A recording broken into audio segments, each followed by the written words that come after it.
Dalam Kristen itu apakah Nabi Muhammad itu ada? Oh enggak, kita tidak percaya Nabi Muhammad. Karena syarat Nabi itu yang pertama harus dari Israel. Nabi Muhammad bukan dari Israel. Itulah alasan kenapa kita tidak menerima dia sebagai Nabi.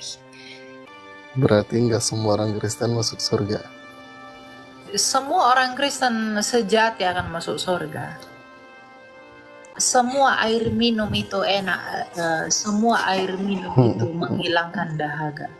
Tapi kalau air minum ada campur-campur garamnya itu tidak enak. Jadi Kristen yang kamu maksud itu Kristen apa dulu? Jadi kamu pun minimal buat definisi Kristen yang kamu maksud itu Kristen yang bagaimana?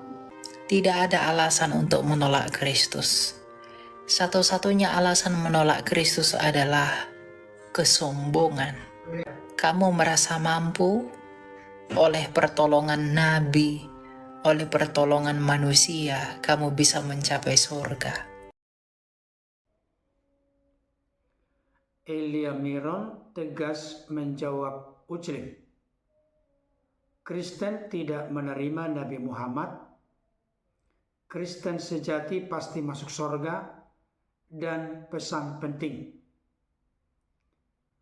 Ulasan ini sangat menarik, dapat memperkaya pengertian dan pemahaman kita. Oleh karena itu, silakan menonton sampai tuntas. Halo? Iya, halo. Ya silakan, ada yang mau kamu tanyakan? Dalam Kristen itu apakah Nabi Muhammad itu ada? Oh enggak, kita tidak percaya Nabi Muhammad. Umat Kristen tidak percaya itu. Karena syarat Nabi itu yang pertama harus dari Israel. Nabi Muhammad bukan dari Israel. Yang kedua, Nabi itu harus ditabiskan dengan 2 saksi. Nabi Muhammad siapa yang menabiskan? Itulah alasan kenapa kita tidak menerima dia sebagai Nabi. Gitu. Terus kalau misalnya Nabi terakhir di Kristen itu ada? Oh, Yesus adalah Nabi terakhir. Yesus punya 3 gelar. Dia adalah imam dari jalur Melkisedek, karena kan Yesus adalah Mesias. Nah, Mesias itu artinya yang diurapi. Dan yang diurapi itu ada 3. Imam itu diurapi, raja itu diurapi, nabi itu diurapi. Nah, Yesus adalah nabi yang diurapi, tipologi Musa. Yesus adalah raja yang diurapi, keturunan Daud dari Yehuda. Dan Yesus adalah imam yang diurapi dari jalurnya Melkisedek. Gitu. Kasih Kak. Ya. Silakan Aresta. Mau nanya, kakak lebih percaya semua orang Kristen masuk surga atau ada yang tidak masuk surga? Semua orang Kristen pasti masuk surga. Yang sejati. Kalau yang tidak sejati tidak masuk surga. Dia kebuang. Bedanya apa tuh kak? Maksudnya sejati dan tidak? Yang sejati itu pasti berbuah lebat, seperti perkataan Yesus dalam Matius 7 ayat 16. Yang Kristen KTP itu hanya yang menyebut dia Tuhan, tapi tidak melakukan kehendak Bapa. Gitu. Berarti kalau dia tidak melakukan kehendak Bapa walaupun dia Kristen, belum tentu dia masuk surga. Iya. Berarti nggak semua orang Kristen masuk surga. Semua orang Kristen sejati akan masuk surga. Semua air minum itu enak, semua air minum itu menghilangkan dahaga. Tapi kalau air minum ada campur-campur garamnya itu tidak enak. Jadi Kristen yang kamu maksud itu Kristen apa dulu? Jadi kamu pun minimal buat definisi Kristen yang kamu maksud itu Kristen yang bagaimana? Kristen yang mengakui dengan sejati kah atau Kristen KTP kah? Kamu sendiri, dari pihakmu sendiri yang tentuin itu. bukan Oke, dari oke. pihak gitu. Jadi konteksnya jelas. Pengikut Kristus pasti mengikuti Kristus, dan yang mengikuti Kristus pasti masuk surga. Tapi kalau dia Kristen tetapi tidak mengikuti Kristus, dia tidak masuk surga. Begitu. Jadi kalau kamu tanya apakah semua orang Kristen masuk surga, pasti masuk surga. Karena semua orang Kristen adalah yang mengikuti Kristus. Tapi kalau ada mengaku Kristen tapi tidak mengikuti Kristus, artinya dia tidak Kristen. Begitu. Gampang sebenarnya ya. Jadi tentukan dari pihakmu, kamu mendefinisikan dan mengartikan itu seperti apa. Ya, biar tidak bingung sendiri. Pesan saya adalah banggalah punya Kristus. Tidak ada yang seperti dia.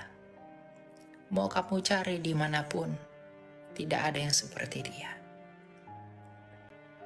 Jangan kamu jual dia demi yang tidak jelas. Kamu cari kemanapun tidak ada yang seperti Yesus. Jadi ketika kamu sudah di dalam Yesus, banggalah bahwa kamu punya dia. Kalau kamu bangga punya dia, dia juga dengan bangga menyambutmu di dalam kasih karunia itu. Dan buat kamu yang belum menerima Kristus, segera terima dia. Karena untuk apa engkau punya segala sesuatu di dunia ini, tapi kalau kamu dan jiwamu tidak diperdamaikan dengan Sang Khalik, untuk apa kamu punya semuanya yang di dunia ini, tapi kamu tidak bersatu dengan Yang Maha Kudus? Bukankah Yesus Kristus mengatakan akulah kebangkitan dan hidup? Dan bukankah dia membuktikan kebangkitan dan hidupnya melalui kematiannya itu? Kalau dia bisa membangkitkan dirinya sendiri, bukankah kamu tidak percaya bahwa dia akan membangkitkan kamu juga, sama seperti dia membangkitkan dirinya sendiri? Tidak ada alasan untuk menolak Kristus. Satu-satunya alasan menolak Kristus adalah kesombongan.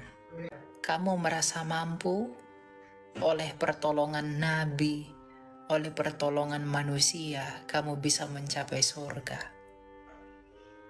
Tapi kamu menolak tangan Allah melalui firman-Nya yang menolong kamu sebagai bahtera.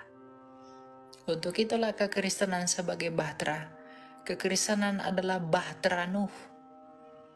Kalau bahtera Nuh itu menyelamatkan manusia dari bencana banjir, maka kekristenan adalah menyelamatkan manusia dari bencana kematian akibat dosa.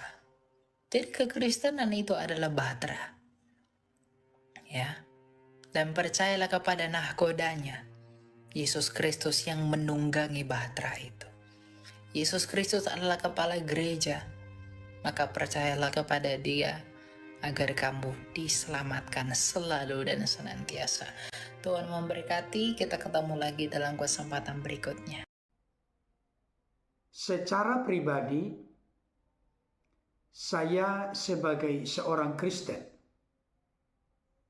tentu menghargai dan menghormati apa yang diyakini dan dipercayai oleh saudara-saudara kami di luar Kristen, secara khusus saudara kami Islam. Ketika mereka mempercayai bahwa Muhammad adalah nabi bagi mereka, tentu kita sangat menghormati keyakinan tersebut. Tetapi bagi kami orang-orang Kristen, Muhammad adalah nabi bagi saudara kita Islam. Tentu bukan nabi bagi kami. Kenapa demikian?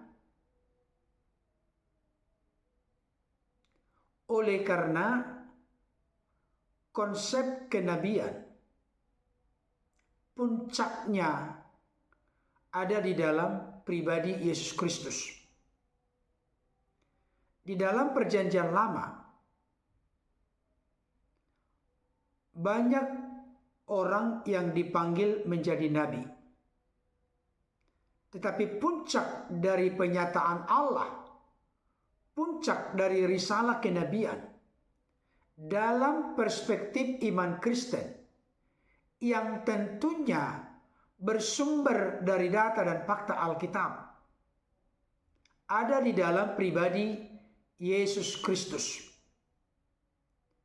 Jikalau di dalam perjanjian lama, orang-orang dipanggil menjadi nabi untuk menyampaikan firman kepada umat.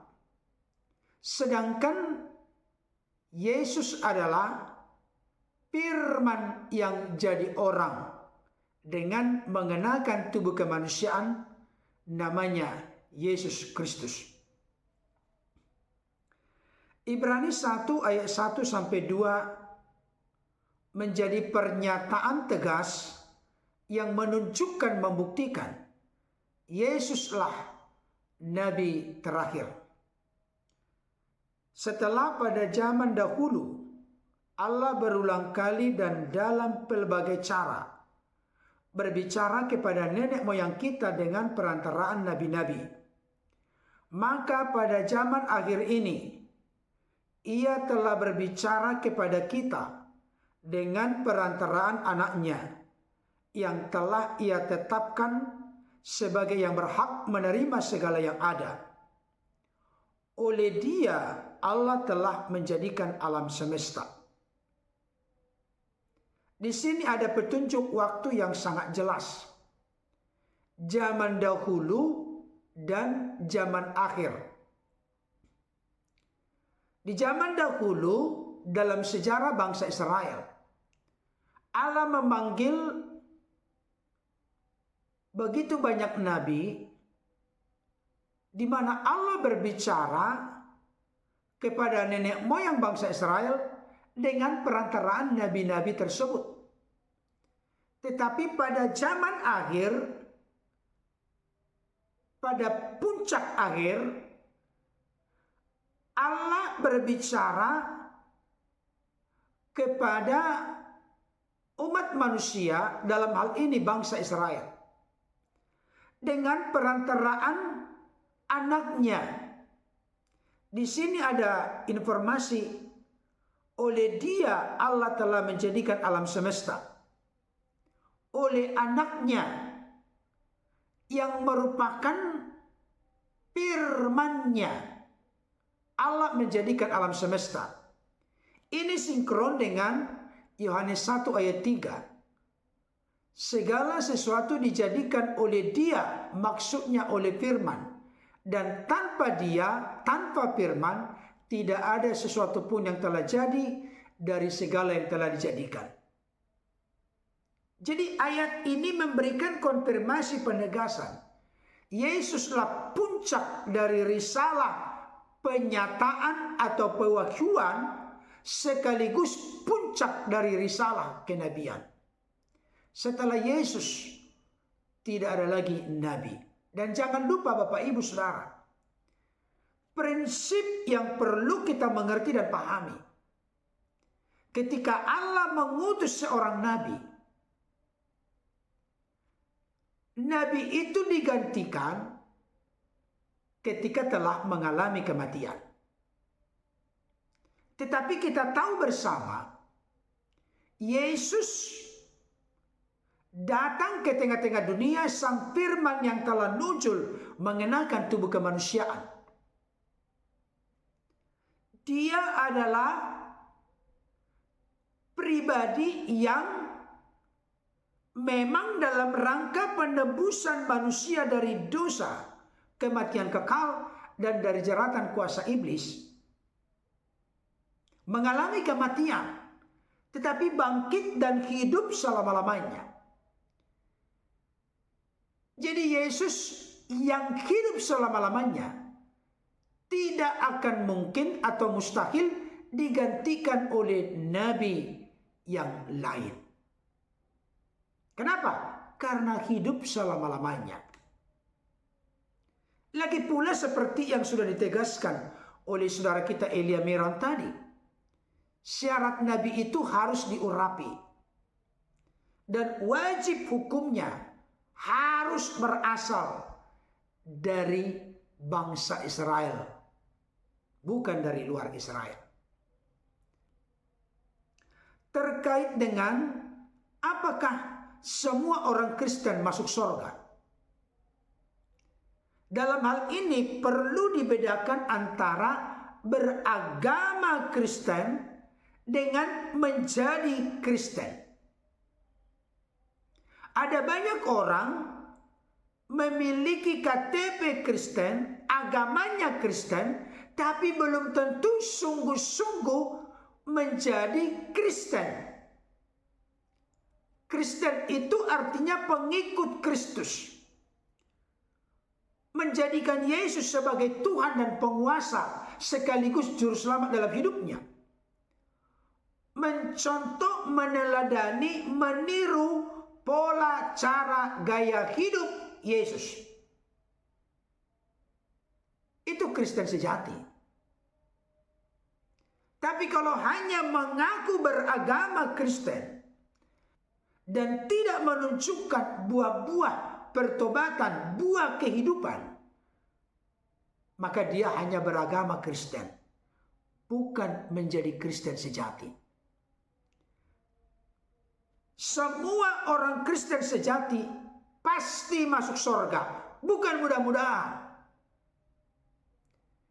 Yesus berkata di dalam Yohanes 10 ayat yang ke-28.